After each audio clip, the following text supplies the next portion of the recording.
আমরা তো তলাতেই তো স্যার হ্যাঁ মাটি পৌঁছ করছে ঠিকই তো ঢুকিয়ে দেবো ঠিক আছে সব হবে ফটো আগে দেখি আমরা সুযোগ পেয়ে যাচ্ছি ঠিক আছে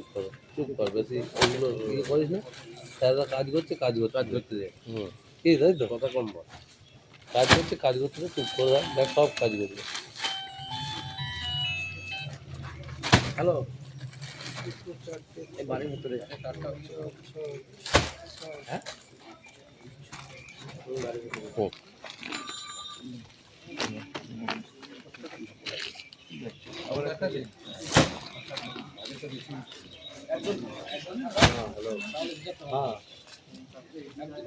হ্যালো হ্যালো